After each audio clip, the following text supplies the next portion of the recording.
Hello there, and thank you for stopping by Hear and Wonder, where every story is a journey of healing, starting from the very things that once seemed beyond saving. Today, you'll meet Caleb Whitman, a single father and carpenter struggling to raise his son through a brutal winter, and Isla Morgan, a mother of three, carrying wounds that don't show on the skin, but weigh heavily in every breath she takes. Have you ever asked yourself, what happens when two strangers meet at the breaking point of their lives? Can kindness alone ease the damage left behind by the past? And can a home, not big, not new, become a safe place for those who've never known what safety feels like? This story holds no miracles, but it does carry a quiet tenderness in the smallest things. A bowl of warm soup, an old toy, a hand reaching out at just the right time, and a wooden ring carved with the words, "Still here." If you believe kindness is never out of style, if you've ever wanted to cry over an unexpected hug, and if you're searching for a place to exhale after a day that was simply too much, then stay with us.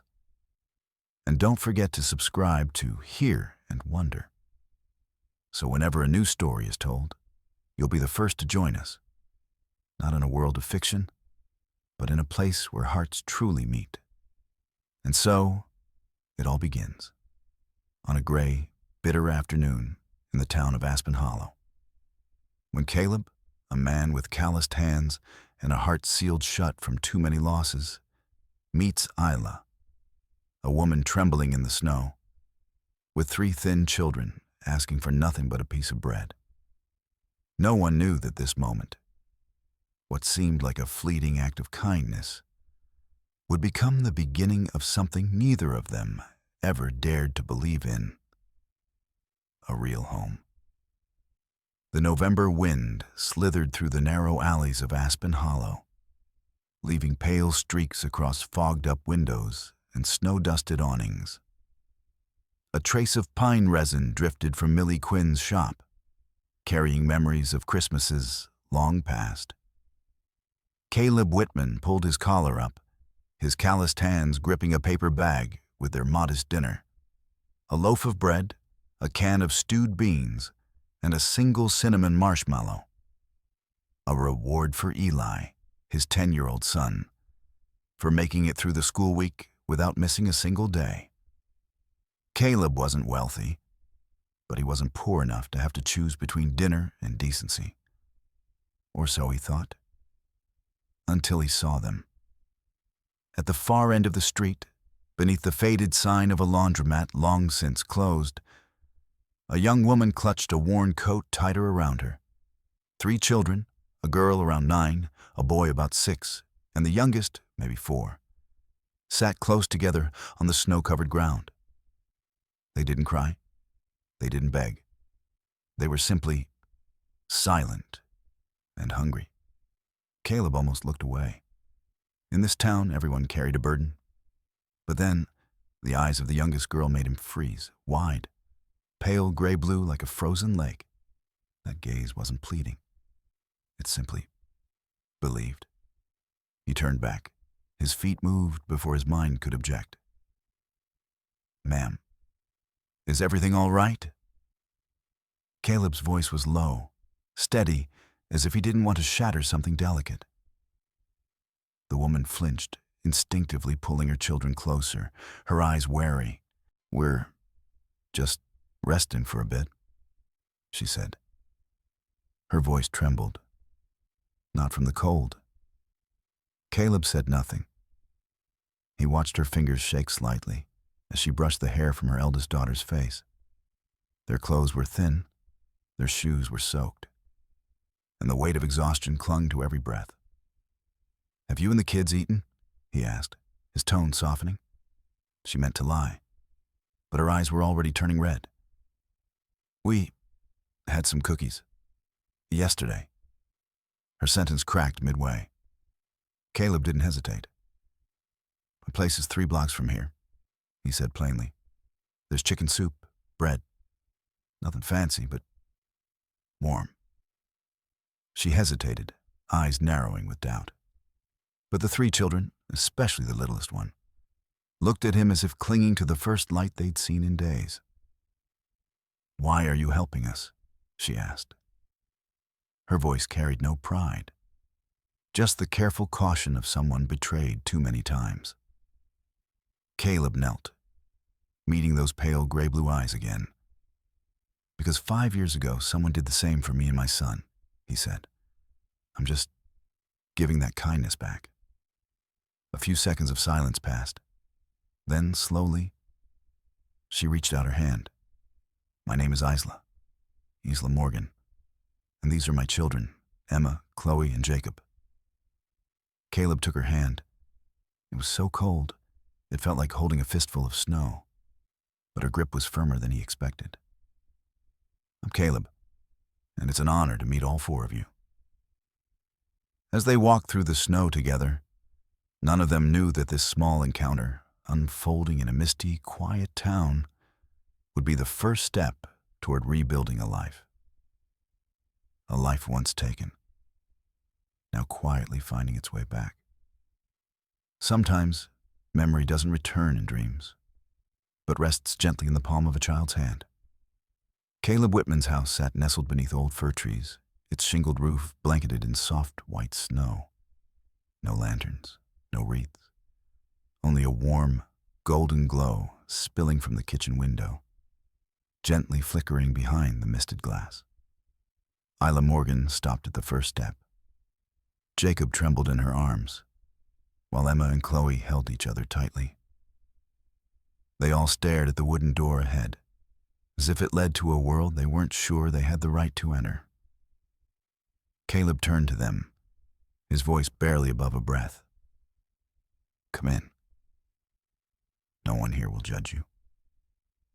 He spoke as if the words were a reminder to himself, too.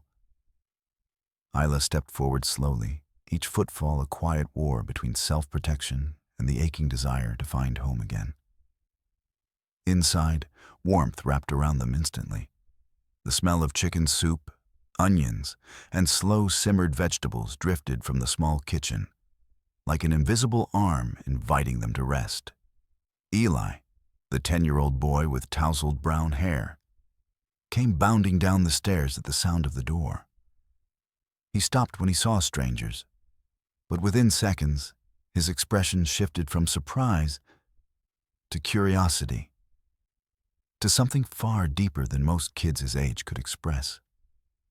"I'm Eli," he said to Chloe, who was half hiding behind her mother.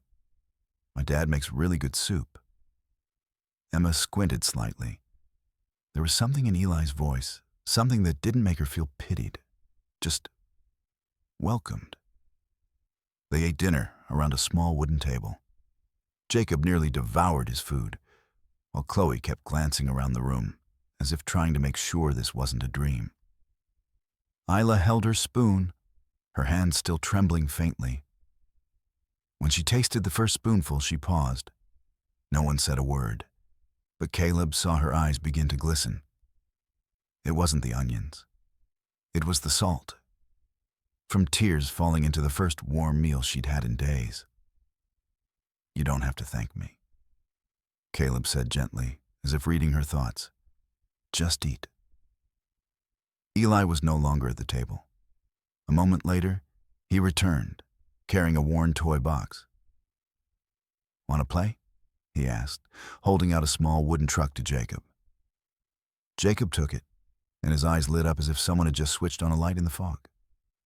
But it was Caleb who felt the jolt. That truck wasn't just a toy.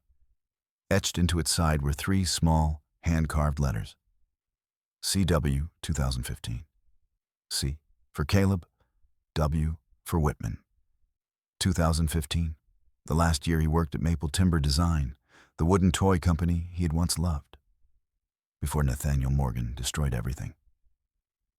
"That truck, where did you get it?" Caleb's voice had turned hoarse. Chloe, the little girl with frozen lake eyes, looked up from her mother's lap. She whispered, "It's the toy Mommy let me bring." We could only keep one. I picked this one. Isla hesitated. Then she said, almost like a confession, I never knew who made it. Just that it's the only thing Chloe has never let go of, even when we ran through the snow in the middle of the night. Caleb stared at the toy in Jacob's small hands.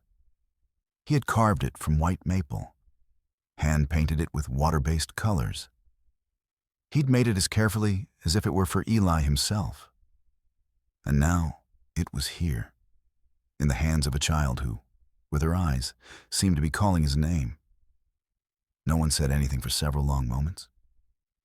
But in that silence, something shifted. Not just sympathy. Something else. Something fragile.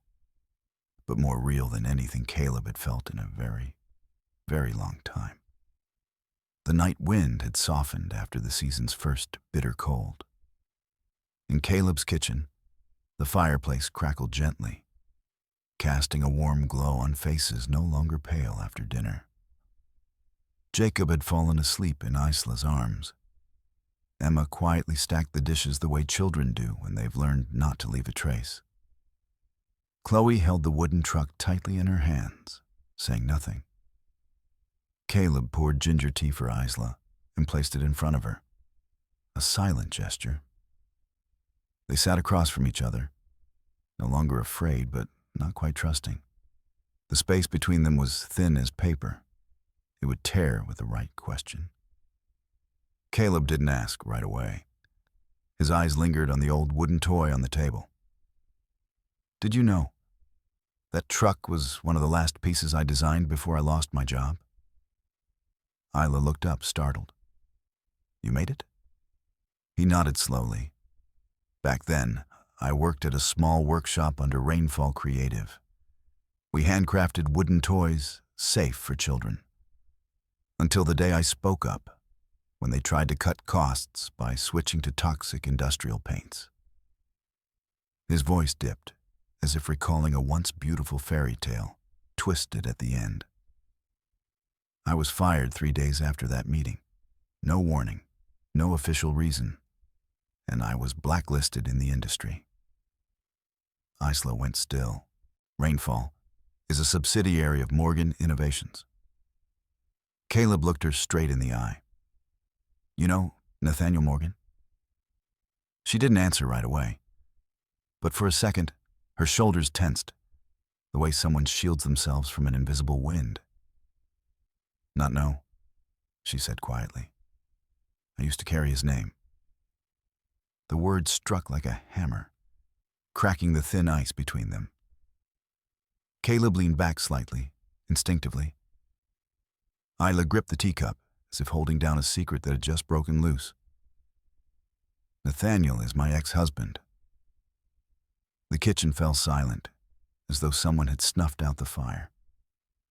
I didn't know about your firing, she said, but I know how he deals with dissent. Her voice was cold, but her eyes were asking to be believed. We lived in a palace, but every step had to fall in line. Every word had to be pre-approved. He once forbade Emma from laughing too loudly, said it was improper. Chloe was locked in a dark room for spilling orange juice. Her voice trembled, but this time it wasn't from the cold. I endured it, thought it was a sacrifice, until that final night when he hit me in front of the children. A long silence. Emma held me and said, I'm sorry for getting you hurt. Isla stared at her hands. In that moment, I knew. If I didn't leave, my kids would grow up thinking violence was love. Caleb didn't speak. He simply looked at her, not with pity, but with understanding, something Isla hadn't seen in anyone's eyes since the day she ran. I fled in the snow, with one bag, a little cash, and this toy truck. Chloe wouldn't leave without it. She brushed the side of the truck with her fingertips, as if touching memory. I didn't know where it would lead me. But when I reached this town and saw the name Whitman Carpentry on that old wooden sign in the market, I stopped. Caleb offered a faint smile. The truck came home. No, Isla replied, her voice steadier now. It brought me back to someone who once stood up, lost everything for what was right. A light breeze brushed against the window pane. The fire snapped and settled. The small kitchen no longer felt like a place to hide. It was beginning to feel like a place to stay. The next morning, pale sunlight spilled through the kitchen window like warm milk. At the table, Emma quietly dried the dishes with a small cloth, careful, as if smoothing over every chip and crack with her fingertips. Chloe sat beneath the table, clutching the wooden truck, her back resting against her mother's leg. Jacob kept his eyes locked on the wall clock, as if counting the minutes, in case something ran late, and came with a consequence. Caleb said nothing. He simply watched. Eli, his son, wasn't usually talkative. But that morning, he faltered when Jacob flinched and dropped his spoon, startled by the wooden door closing a little too loudly. "It's okay," Eli said, his voice light as the breeze. "Our door does that sometimes. It's just old." Jacob nodded but didn't speak. His hands curled into fists, lips pressed tight, eyes darting toward his mother, looking for confirmation that no one was angry. Isla gave the smallest nod, reassuring. Just that. And Caleb felt something tighten painfully in his chest. They're not living. They're surviving. That afternoon, when Caleb guided the children through repainting a few wooden picture frames in the workshop, Chloe dropped her paintbrush. It merely rolled on the floor, no paint spilled, nothing broke. But the first thing the 4-year-old girl did was crouch down and cover her head. No one yelled, no one scolded, yet Chloe trembled as if bracing for punishment. Caleb sat down beside her. He didn't touch her. He just waited. A moment later, when Eli quietly bent down and picked up the brush for her, Chloe looked up. Her eyes were red, and she whispered, "I'm sorry. I'll do it again. Please, don't tell Daddy." No one knew what to say. For a moment, there were no brushstrokes, no wood creaking, no laughter. Only the silence of wounds no one could see. That night, after the children had gone to sleep, Chloe curled around the truck. Jacob's arm draped over his sister, Emma lying with her back to the wall the way she did every night.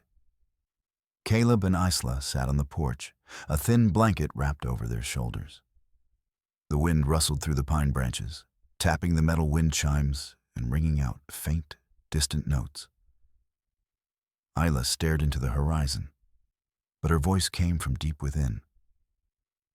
They're afraid of loud voices, heavy footsteps, sudden noises, and they're afraid of laughter. Caleb turned. Isla wasn't crying. That stage had long passed. "And I'm afraid. I'm too late," she said. "Afraid my children will grow up and never know what safety feels like." Caleb tightened his hand around the edge of the bench. Safety doesn't come from a place. It comes from a person. And you, Isla, you are that person. For the first time since arriving here, Isla leaned on someone. Not out of exhaustion, but out of a need to believe she wasn't alone. Inside, Chloe stirred in her sleep, still clutching the wooden truck as if holding on to a promise. A promise that fear isn't forever. The days that followed passed in gentle quiet. Caleb cleared out the small room that had once been his old office, now turned into a makeshift bedroom for Isla and the children.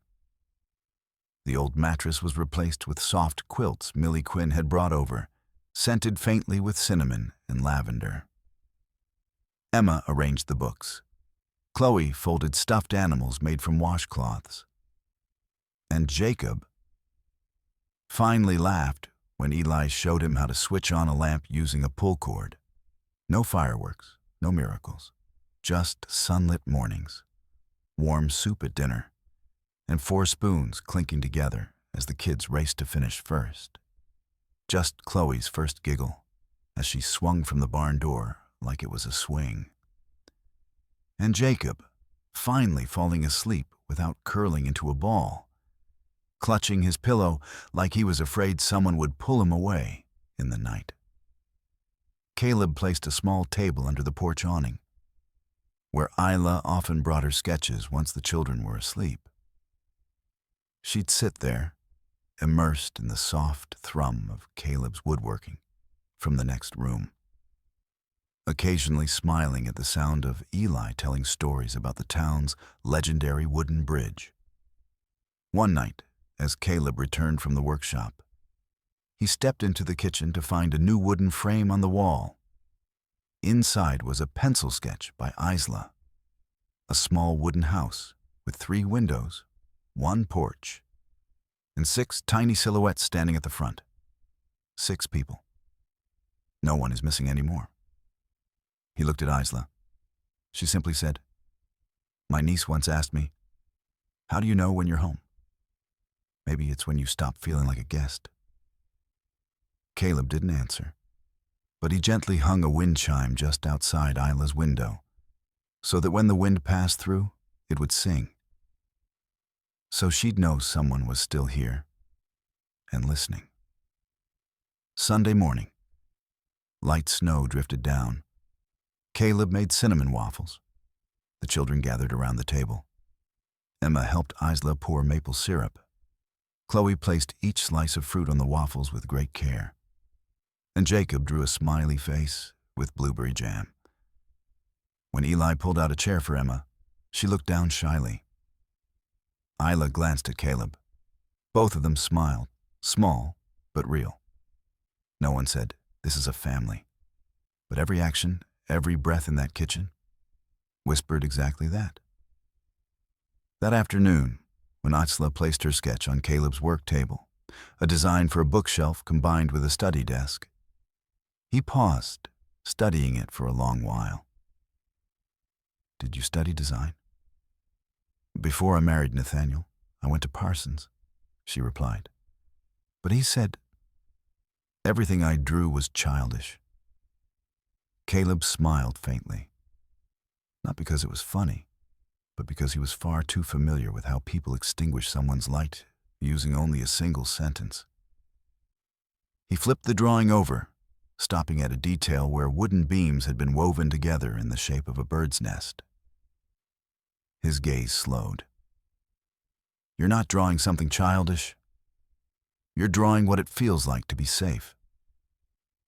Isla didn't respond, but something in her eyes cracked, enlightened. Caleb's workshop no longer felt quiet like it once did. Now, the sound of chisels tapping, the scent of fresh pine, and the laughter of children filled the space, turning what used to be just a workplace into an extension of the kitchen, warm, alive, and beating with a pulse. Eli was drilling holes into a simple bookshelf. Jacob stood beside him, carefully holding the measuring tape like a seasoned assistant. In the far corner, Emma helped Isla dust off old sketch papers, flipping each page like she was touching something sacred. "Mom, did you draw these?" Emma whispered, eyes wide.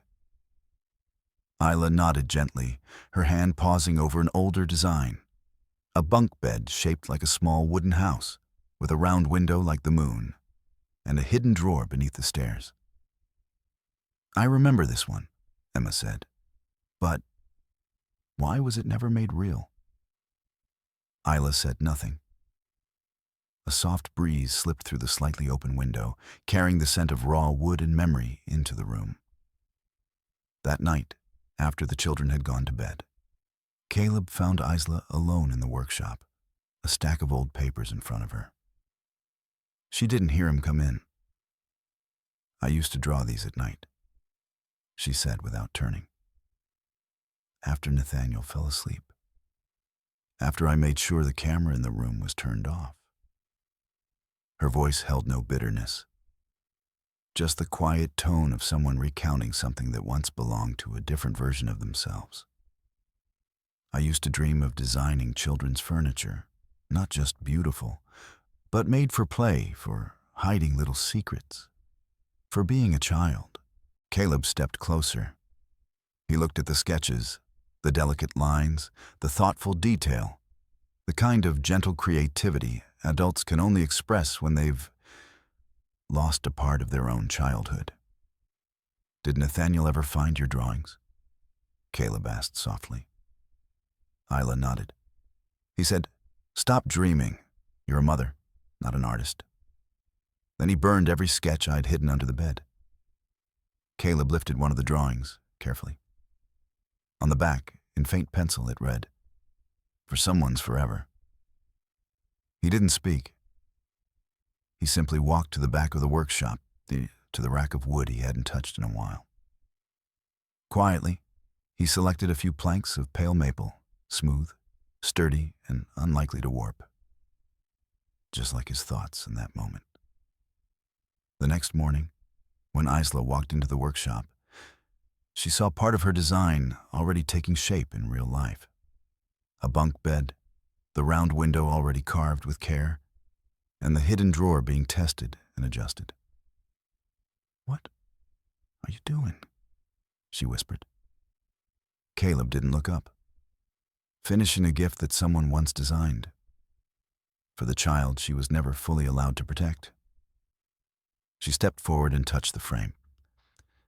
Her hand trembled, not from the cold, but because, for the first time in years, something she thought she had lost was being returned to her, without apology, without condition. "I'm not sure I deserve this," Isla said softly. Caleb looked at her, his eyes firm but kind. That's something only people who are made to feel worthless tend to say. That evening, Emma walked into the workshop with a newly sewn pillow as Isla was outlining the next drawing. "Mom, is that bed really for us?" Isla pulled her daughter into her arms. "Number, it's for the parts of your childhood you never got to have." The cold wind curled beneath the porch roof, clinging to the fir branches as if foreshadowing something about to come. Caleb had just finished installing the guardrail on the bunk bed when the snow began to fall heavier than usual. In the kitchen, Isla was stacking cookies into a tin box. Emma and Eli burst into laughter when Chloe tipped over the jar of flour, her tiny face now covered like a living statue. Jacob was piecing together scrap wood into a toy bow, his eyes sparkling. No one knew. It would be the last night they would call that house their own. At 1:17 a.m., a scream tore through the night. Caleb shot up. He didn't think. He just ran out the back door. And the first thing he saw made time stop. The workshop, the place once filled with laughter, where Isla had dared to dream again after years of suffocating silence, was on fire. The flames roared like a living beast, red and ravenous, devouring every frame, every drawing, every new memory just barely built. "Isla, wake the kids. Get them out the front. I'll hold the fire back," Caleb shouted, eyes locked on the blaze inching closer to the main house. Isla dashed up the stairs. Chloe was screaming, clutching the wooden truck. Jacob was frozen, mumbling incoherently. Emma grabbed their hands, but her eyes stayed fixed on the stairwell, where firelight had begun to creep up each step. Caleb charged into the fire with an old extinguisher in hand. He didn't feel the pain, only the urgency to keep it from reaching the bedroom where the children had been. The fire didn't burn like something natural. The acrid stench of accelerant was so strong that Caleb knew with just one breath, this wasn't an accident. This was a message, a deafening bang. The propane tank in the workshop exploded, launching Caleb across the snowy backyard. He hit the ground hard. His vision blurred. His ears rang. Then, a scream. "Caleb!" Isla's voice. Her eyes full of tears, the children huddled behind her. "Chloe's trapped inside.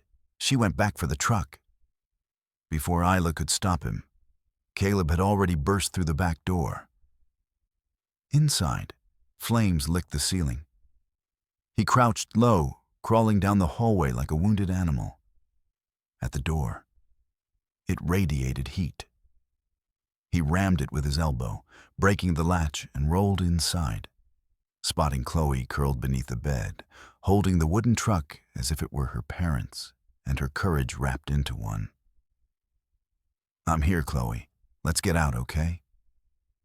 His voice was soft, even as his hands trembled from the burns. She looked up. Her eyes held fire, not from outside, but from an unshakable trust. Caleb scooped her into his arms, wrapped them both in a blanket, and ran back through the smoke-filled corridor as if sprinting through a scorching dream. The door burst open. Snow fell in blinding white. As Caleb placed Chloe into Isla's arms, he realized his own hands were blistered. His shirt was singed, his skin patchy and raw, but his eyes were scanning for something else. "Eli, Emma, Jacob? They're all here?" Isla nodded, clutching the children. "They're safe, Caleb." And then, as if his body had waited to keep one last promise, Caleb collapsed. The sound of the heart monitor pulsed steadily in the ICU.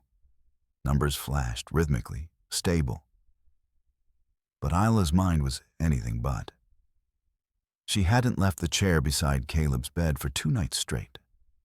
The burns covered most of his back and left arm. Skin graft surgery was scheduled.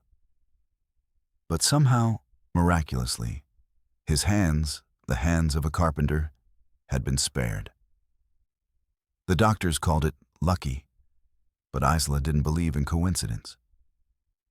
"You didn't leave," she whispered, her fingers gently brushing his hand, careful to avoid the IV line. "Not until you found every single child." Outside the window, snow was falling again, silent, and more terrifying than the fire had ever been. In the hospital hallway, Emma sat beside Eli. Jacob and Chloe had fallen asleep in the arms of Principal Avery, the elementary school head, who arrived as soon as she heard. She was also the one who took the call, from a name she hadn't heard in a long time. Nathaniel Morgan. The next morning, Isla was asked to come down to the hospital's visitor lounge. The man waiting for her looked like he'd just stepped out of a shareholders' meeting. Tailored black coat, ash-gray tie, ice-colored eyes, and that same old smile she once mistook for kindness. "I'm glad you and the children are safe," Nathaniel said. Isla didn't answer. She remained standing, as if sitting in the same room as him was already the limit of what she could endure.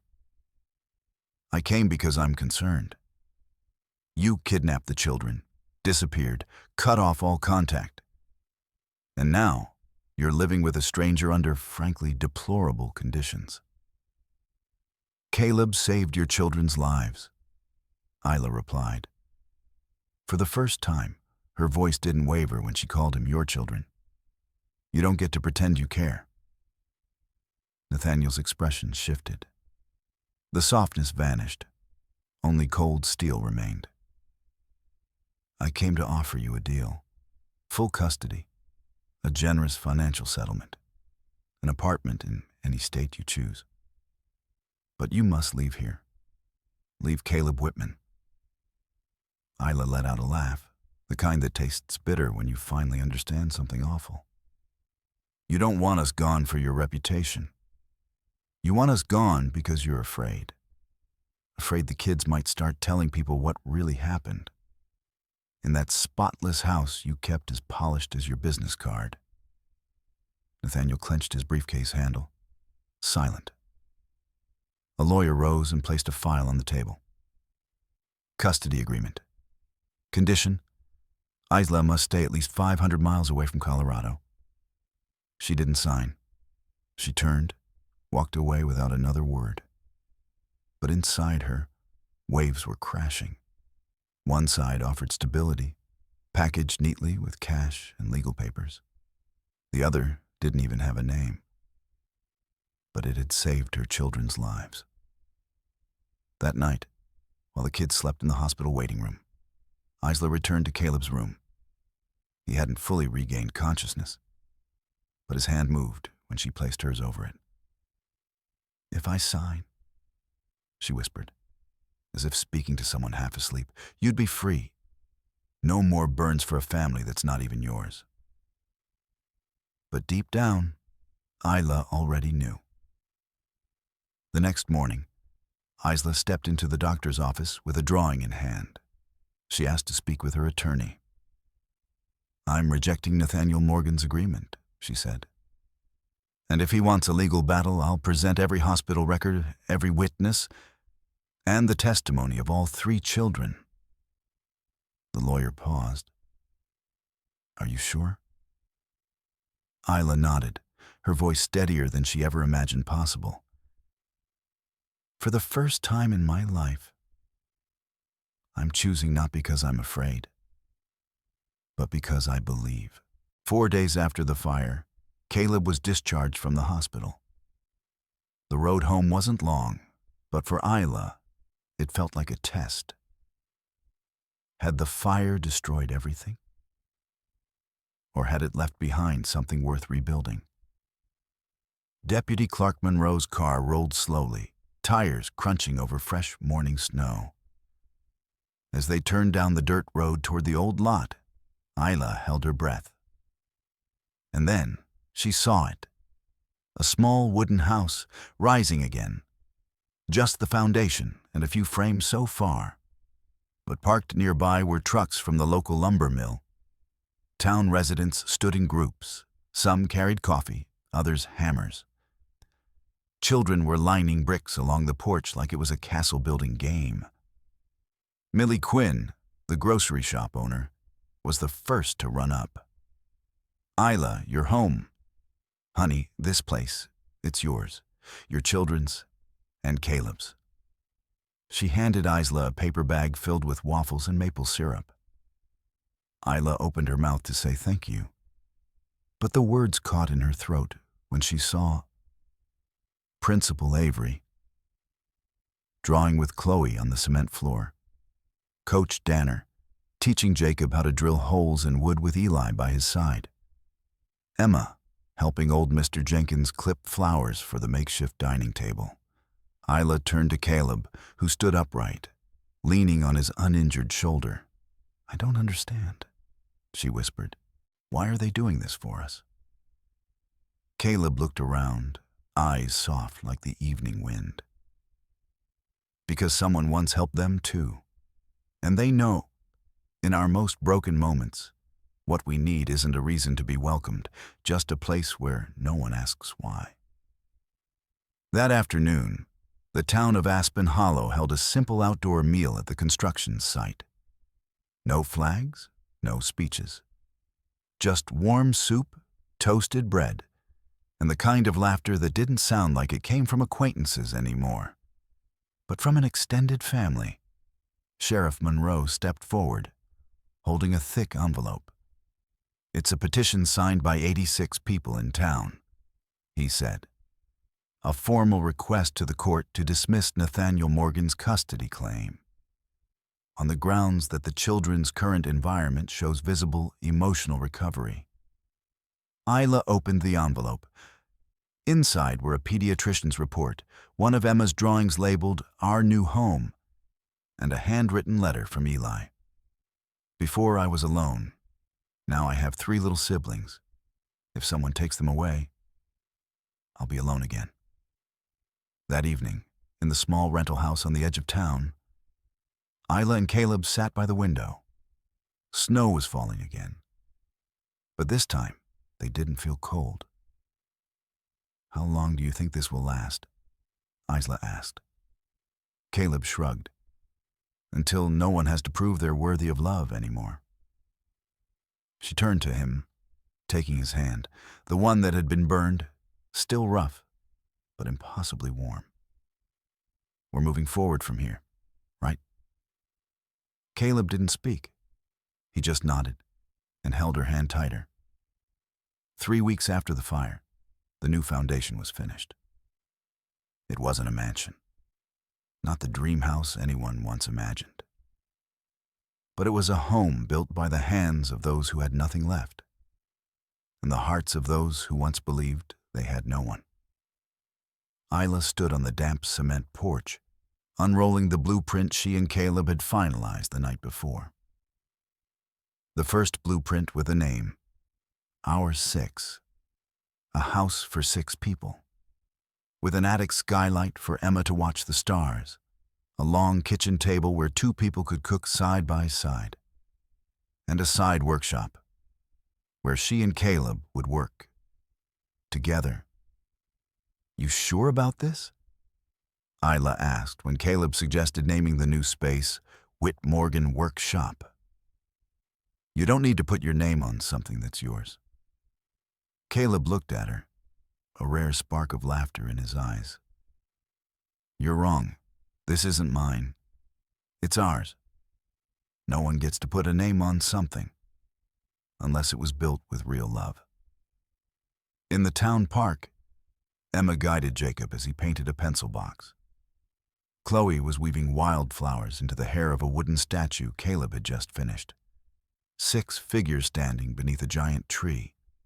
At the base, carved in Isla's handwriting, "Not perfect, just ours." That afternoon, while the kids played in a newly raised backyard tent, Isla set a long wooden table. She placed 3 items on it.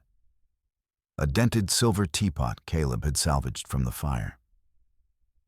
The old wooden truck, now repainted, but still etched with CW 2015. And a fresh notebook, where she began to sketch furniture for children who never had a room of their own. "You're really going to do this?" Caleb asked, stepping into the room. Isla nodded. No hesitation. "All those years I spent trying to be the perfect wife, the proper mother, taught me one thing. I only feel truly alive when I'm making something with my hands." He sat beside her, picked up a pencil. Instead of handing it over, he placed his hand gently on the page. "Where do we start?" Isla drew the first line. Simple, imperfect, but clear. "Start with a bunk bed. For the child who once slept under the table. A desk. For the one who never dared dream of having a chair of their own. And a house where no one ever has to whisper, 'I'm sorry for existing.'" The next day, when the court officially denied Nathaniel Morgan's custody petition, Isla walked out of the courtroom without looking back. The first child to run into her arms was Chloe.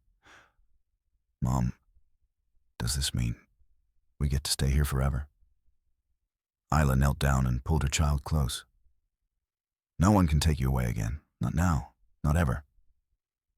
Behind them, Caleb leaned against the porch railing, his hand still bandaged, but his gaze steady, as if he was seeing not just the present, but a future unfolding before him. The March sunlight poured through the new windows of the wooden house, warming the freshly sanded floors that still smelled of paint. The new house was nearly complete, just a few corners left to finish. But for Isla, it was already enough to be called home. The kitchen now had 6 chairs, each carved with a unique symbol. A branch for Isla, a hammer and a saw for Caleb, a 6-pointed star for Emma, a river for Jacob, a butterfly wing for Chloe, and a compass for Eli, so everyone has a place and knows where they belong in each other's hearts. That afternoon, while teaching Emma and Eli how to mark wood, Caleb received an envelope from the town's post office.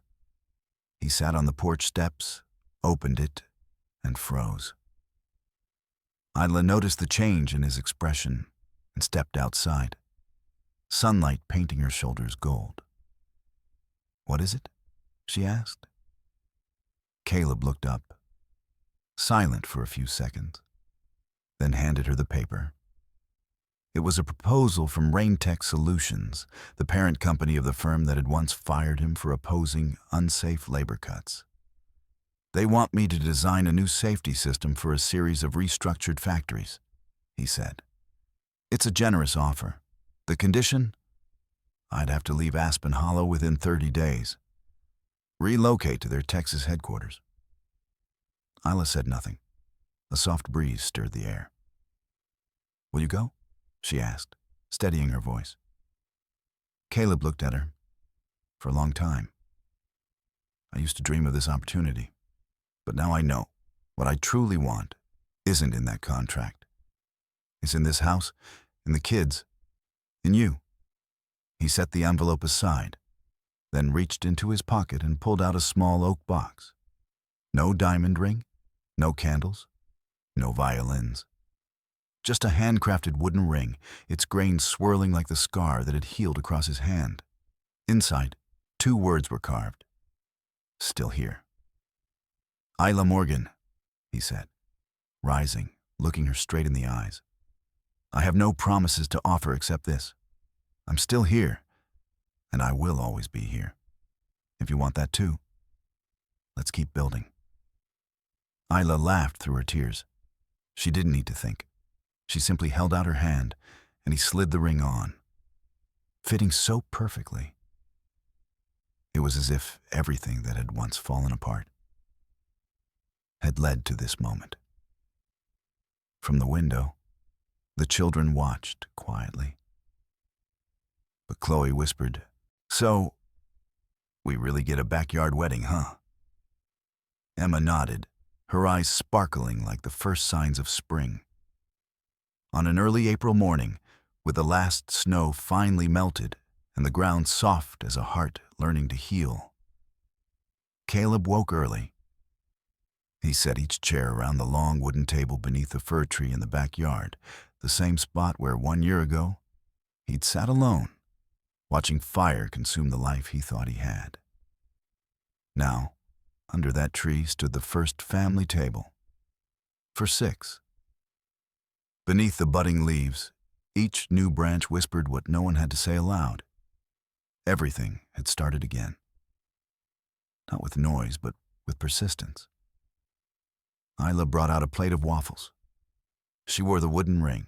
Her eyes are calm. Her hair tied back like the days in her old design studio. Except this time, there was no fear of being caught drawing what she loved. Emma carried her paint box to the yard, planning to draw a family tree. Jacob darted around with a kite made from grocery paper. Chloe sat quietly, hugging a pillow Isla had sewn herself, placing it on the wooden bench beside Eli, who was carefully fitting the last pieces into a wooden box. I'm calling it a time box, Eli said. Everyone put something inside, and we'll bury it under the tree. For what? Caleb asked, still sawing a thin plank. So one day, we'll remember that there was a time when everything began again, right here. As the sun climbed higher, the 6 of them sat around the table, each holding something small in their hands. Isla placed the first sketch she redrew after leaving Nathaniel, the bunk bed with the round window. Caleb added a piece of dried skin from his burn, pressed flat, a quiet reminder that every wound can heal. Eli dropped in the old wooden truck, the very first thing that ever connected him to Chloe. Jacob let go of a fragment of kite string, still streaked with colored paint. Emma wrote a single sentence. I'm not afraid anymore. Chloe offered a small stone and whispered, It's from the yard of the first house we ever came to. Caleb closed the lid of the box. Together, they buried it beneath the fir tree. No speeches, no flowers, no polished vows. Just 6 hands covered in dirt, 6 breaths caught in the breeze, and a silence more beautiful than any applause. That night, after the children had fallen asleep, Isla and Caleb sat together on the porch. "Do you think we've survived?" she asked, eyes watching the long shadow of the tree. "No," Caleb replied, tilting his head. "You did more than that. You came back to life." After a long pause, Isla smiled faintly. "And the funny thing is, I don't need a courtroom, a verdict, or a certificate to prove it." "No," Caleb said, gently squeezing her hand. "You just needed a place to be yourself, and someone willing to sit beside you, long enough for you to believe again." In the distance, wind rustled through the branches, making the wind chime sing softly, the one Isla had once been too afraid to rehang. Its sound didn't announce anything, it only reminded them they were still here. The story of Caleb and Isla might end here. But what they found, trust, courage, and a home built by 2 hands and 6 hearts, was still growing every day beneath the tree behind that house. Because sometimes, what brings people back to life isn't what they run from, but whom they trust enough to return to. If this story moved you, if you believe quiet goodness still lives out there, then join us here at Hear and Wonder. We'll keep telling stories like this, not loud, not perfect, but gentle enough for you to pause, take a breath, and feel, even for a moment, that you are not alone. Subscribe to the channel so you won't miss the next journey. And who knows, in one of these stories, you might just find a piece of yourself, a piece of